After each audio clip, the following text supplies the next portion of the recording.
서귀포 시내까지 들어가야 되는데 이제 저희는 다 계획을 세워갖고 들어왔기 때문에 택시 타고 들어가자. 근데 그때 얼마나 긴장을 했던지 내가 말을 하는 거를 저 택시기사가 알아먹을까? 무슨 영어도 아닌데? 네. 분명히 한국말을 할 건데 과연 알아먹을까? 그게 제일 걱정스러웠어요. 걱정되죠. 네.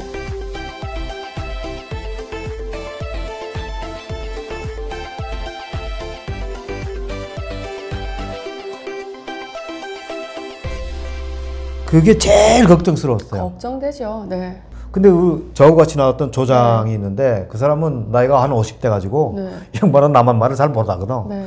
그러니까 제가 다 이제 앞에서 해야 되는데 다행히 이제 택시 기사 옆에 조수석에 딱 타고 그때 뭐 다 머릿속에 넣어 갖고 왔으니까 저 서귀포 동명백화점까지 갑시다 그랬더니 예 그러더니 가더라고. 네.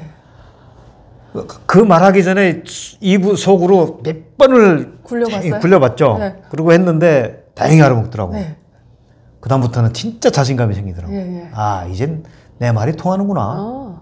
그러니까 백화점 가가지고 뭐 돌아다니면서 옷 사 입고 신발 사 신고 입었던 거 다 해가지고 쓰레기통에 버리고.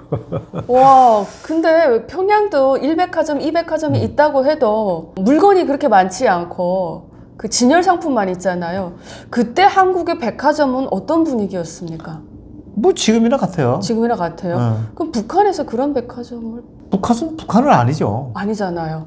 그러면 그때 들어왔을 때 한국은 이미 물자가 풍부하고 상품이 많다는 건 아신 거예요? 당연히 알고 들어왔죠. 북한에서부터 다 그런 교육을 받고 들어오니까 저희는 북한에 있을 때 1백화점, 2백화점, 뭐 역전백화점 같은 데 가면 진열 상품도 샀어요. 저희는 어떻게 사냐면 한국말 해가지고 서울말 아가씨 저거 좀 저한테 주시면 안 돼요? 그러면 걔네들이 이상하게 생각하지 점원들이. 야 이거는 어디 해외에서 왔구나 아니면 다른 사람 같다. 그래갖고 저희한테는 진열 상품이라는 말을 못해요. 못하죠. 그럴 수 있겠네요. 그래서 맞아 거짓말해가지고 샀던 적도 있는데 여기는 그때는 뭐 자본주의라고 하는 게 항상 상품은 많잖아요. 그러니까 골라서 사 입고 알고 왔으니까 또 돈도 있겠다 뭐 그런 거는 참 좋았어요. 돈 쓰는 재미 좋았나는 거예요. 옷 사 입고 그리고 어디로 향하셨습니까? 옷 사 입고 거기서 서귀포에서 한 5일 정도 있었어요. 여기 들어오면 처음에 현지 적응하는 기간이 필요하다고 해가지고 그때는 아무것도 안 해요. 의도적으로. 그러면서 관광하고 뭐 시장도 가고 해서 먹어도 보고 뭐 보고 이러면서 얘기도 해보고 하면서 이렇구나. 거기서 서귀포에서 5일, 제주시에 와서 이틀 동안 그러면서 제주도는 관광 다 했어요. 네, 다 눈에 넣은 거죠.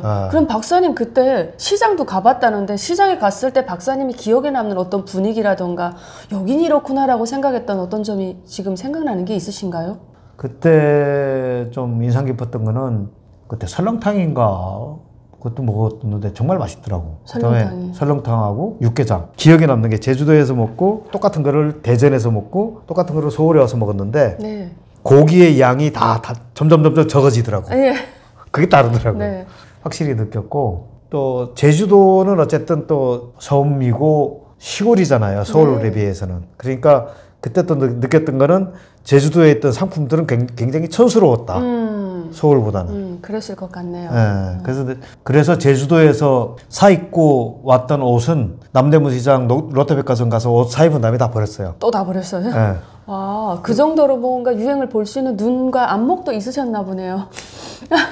박사님 그러면 서울말을 이렇게 배워가지고 들어왔다라는데 북한에서 적후아 교육이라는 한국의 어떤 정착 교육, 한국에서 살아가는 어떤 교육을 할 때 한국어는 누가 가르치나요? 한국 사람이 가르쳐요. 그 한국 사람은 어떤 한국 사람이죠? 북한에서 납치해가지고 데려간 한국 사람인가요? 그런 사람도 있고요. 그 다음에 자진월북한 사람도 있고요. 자진월북한 사람들이요? 그러니까 이제 자진월북이라는 거는 휴전선을 넘어간 사람도 있고 해외 제3국에 뭐 유학 갔다가 넘어온 사람도 있고 외항선, 그러니까 무역선 타다가 3국에서 넘어온 사람도 있고. 그런 사람들이 진짜 있긴 한가요?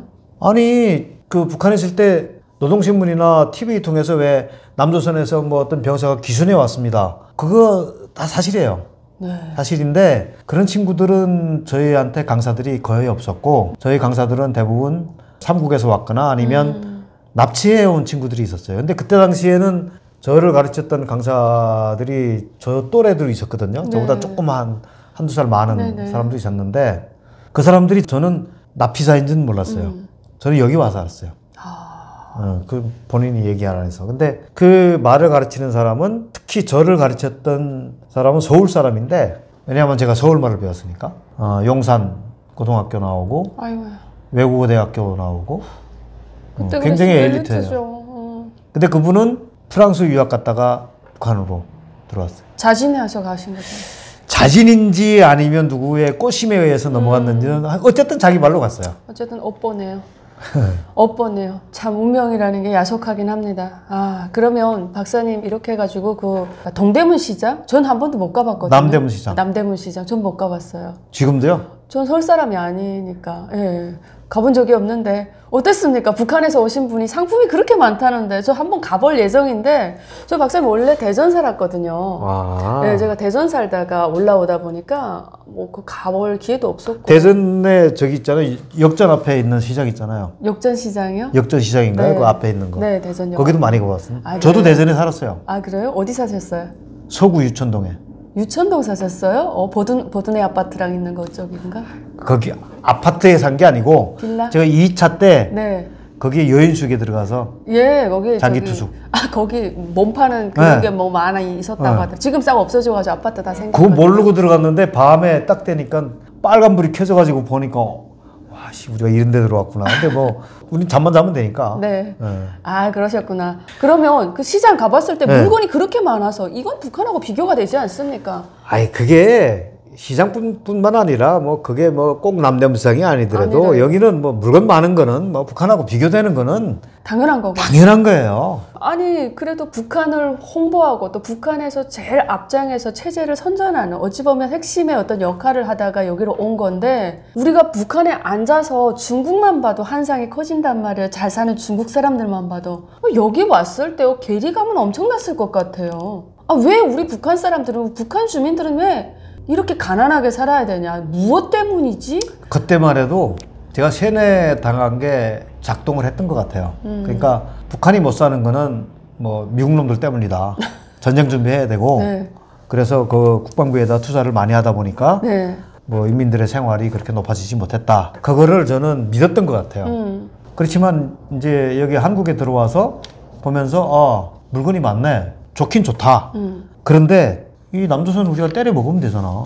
저는 그런 일을 하는 사람이잖아요. 네네. 앞에서. 그러니까 야 이거 우리 거 만들면 되지. 그런 생각을 오히려 가졌던 것 같아요. 그래서 뭐 부럽다는 생각은 안 하고 아 좋긴 좋네.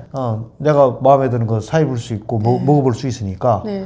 근데 뭐 남대문 시장에 가니까 좋긴 좋더라고요. 진짜 뭐 입맛대로 다 있고. 그래서 사실은 나중에 얘기지만 제가 북한 갈 때 여기서 양복, 그 다음에 잠바, 바지, 뭐 신발 다 사갖고 갔어요. 그거 뺏지 않던가요? 입으라고 하던가요? 공작원들한테는 그런 그렇게 건 안 하진 해요. 않아요. 그래서 제가 들어가서 5년 동안 살 동안에 네. 여기 나오기 직전까지 여기 두 번째 나올 때 첫 번째 사갖고 갔던 옷 입고 나왔어요. 남한 네. 옷을. 근데 그 정도로 북한에 들어가서 저는 한국에서 사갖고 들어간 옷만 입었어요. 그만큼 마음에 쏙 들던가요? 쏙 들고 편하고 좋으니까. 북한 거는 솔직히 북한 옷은 입을 게 어디 있어요. 북한에서 저는 옷을 사 입어본 게 거의 없는 것 같아요. 중앙당에 있으면 저희는 공작원들은 네. 옷을 맞춰 입어요. 양복사가 와서 맞춰서 주는데 이제 기지 사가지고 기지는 뭐 우리 공작원 상점에 좋은 것들이 수입제가 있으니까 그거 사갖고 그 다음에 이제 외국 나가면 양복 복지 하나 사가지고 와서 딱 맞춰서 입지 북한 거는 입은 적이 없어요. 그 다음에 저희한테는 양복을 일제 양복, 영국제 양복, 이태리제 양복을 줘요. 공작원들한테는. 네. 그러니까 북한 거는 입을 일이 없었죠. 근데 북한 뭐 백화점에 가서 보면 한심하죠, 그거. 한심하죠. 근데 그렇게 생각하기 전 한도 끝도 없고, 네. 아, 빨리 남조선을 통일을 해야 되겠다. 이거 우리가 다 먹어야 뺏으려면. 되겠다. 그런 생각이 그때는 좀 강했던 것 같아요. 그러니까 그때는 철이 없었죠. 그러면 박사님, 한국에 옷이 좋아서 옷을 점퍼, 양복 다 사갔다는데 1차 때 와서 뭔가 물건을 써보면서 야, 이거는 북한에 갔을 때 한국은 이런 게 있어서 참 좋던데 이런 게 참 좋았는데 라면서 한국이 약간 생각이 안 나던가요? 한국에 대한 어떤 잔상이라고 해야 되죠. 다 생각나죠. 하나부터까지. 어떤 게 생각났습니까? 전 그게 궁금했어요. 다 불편해요. 와서 살아보니까 이게 편하다는 게 느껴졌고 한 번 한국을 경험하니까 그다음부터 불편하다는 게 예를 들면 그런 거예요. 공작원이라도 샴푸는 없었어요. 저희는. 샴푸 없었어요? 네, 공작원들한테 샴푸. 그때 90년대에는. 근데 오히려 바깥에 나가니까 노동당 간부 연실 체험 나가니까 샴푸를 쓰더라고. 민간인들이. 네. 노동당 간부하는 애들 뭐 이런 애들 가보면 집에 오면 뭐 샴푸 다 있어요. 근데 공작원들은 공식적으로 공급해 주는 게 샴푸는 없었어요. 그리고 저희는 그때 당시에 세탁기도 없었고요. 근데 여기 다 세탁기 있었거든요. 네.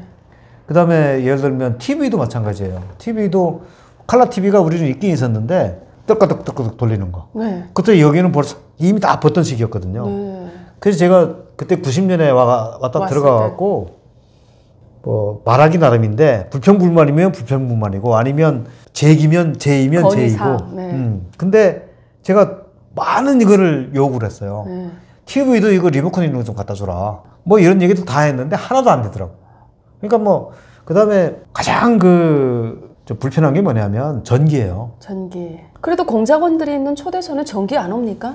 말도 안. 그러니까 얼마나 그때 90년대, 91년, 92년 이때부터 힘들기 시작했냐면 공작원 있는 그 순환구역에 있는 그 초대소 지역은 그 공작원 초대소가 수십 개가 있어요. 네. 한 개 거의 2개 리 정도 될 거예요. 그 지역을 다 차지하고 있는데 공작원 초대소는 난방을 전기 보일러를 써요. 네. 그래서 이 보일러 이제 관을 깔아서 전기로다가 이제 물을 덮여가지고 돌리는데 전기가 안 오면 냉방해요. 근데 전기가 끊어지는 거야. 안 오는 거예요. 공작원 초대소도 전기가 안 와요. 거기도 전기가 안 오네. 그러니까 아니 이게 그래도 뭐 북한에서 최고로 대우를 해주는다는데도 전기가 안 와. 네. 그 당시에 어떤 대책을 세웠냐면 아이고야. 그 옆에가 순환 국제공항이 있잖아요. 네. 그리고 국제공항은 이제 24시간 올 거 아니에요. 그래서 그 국제공항에다가 이제 연결을 해가지고 쓰자. 그래가지고 김정일한테 사인 받아갖고 연결을 해놨는데 그 자식들이 또 내리는 거예요. 네. 그러니까 또 안 와. 그러니까 냉방에서 살았어. 그러니까 이게 그때부터 나라가 이게 참 형편없구나. 야, 그래도 그렇게 꽤 잘 되어 있고 그래도 대우를 최고로 해주는 그것도 지금 전기가 없다는 게 나는 지금 들으면서 이해가 안 됩니다. 거기는 그래도 해줄 것 같은데. 그러니까 뭐냐면 차라리 시골처럼 아궁이라도 만들어 놓고 구들굴이라도 있으면 거기는 나무는 많으니까 우리는 그 위수지역이니까 위수구역이니까 민간인들이 못 들어와서 나무는 많거든요. 나무를 뗄 데도 없어. 그래서 어떻게 하냐면 화로에다가 바깥에다 이제 피워가지고 화로에다가 불을 이렇게 갖다가 놓고 자는데 그때 일산화탄소가 나왔던 것 같아요. 네. 하마터면 죽을 뻔했어요. 아침에 일어나는데 머리가 막 깨질 것 같더라고. 그러니까 그런 생활을 그때 하면서 야, 이 사회주의가 이게 참 사람 잡죠. 사회주의가 사람 잡습니다. 아, 그럼 박사님 한국에 와서 전기 24시간 그때도 이미 24시간이죠 여기는. 왔던 거예요? 그럼요. 90년대. 저희가 초대소에 있을 때도 여기 90년 전까지는 24시간 왔어요. 초대소는. 네. 그건 몰랐는데 여긴 뭐 오니까 뭐 24시간 올 뿐만이 아니고 90년에 처음으로 여기는 컴퓨터가 도입이 돼요. 그랬구나. 그때 초등학교에서 애들한테 컴퓨터를 가르쳤어요. 네. 그래서 제가 그때 북한에 들어가갖고 얘기를 했어요. 우리도 컴퓨터 갖다 놔라. 아니 최첨단 최선두에서 우리가 정보 활동하고 공작 활동을 하는 사람들이 이런 거 몰라갖고 남조선에 가서 어떻게 활동하냐. 그러니까 빨리 하자. 가져오긴 뭘 가져와요. 아무것도 안. 그 컴퓨터 한 대도 사가지고 올 수 있는 재력이 그때 북한에는 없었다는 거예요? 뭐 그 정도의 돈이야 뭐 있었을 텐데 인터넷? 그 위에 있는 사람들의 이 생각 자체가 못 따라가는 거예요. 현실을. 발전하는 현실을 못 따라가는 거예요. 그 95년 그때쯤 되면은 뭐 컴퓨터가 거의 일반화되고 그때부터 인터넷이 들어오고 하는데 북한은 그때도 제가 95년도도 얘기를 했어요. 오기 전에 빨리 해달라. 사달라 그랬더니 그때 뭐라고 그러냐면 컴퓨터 구입하러 갔다고. 그때야.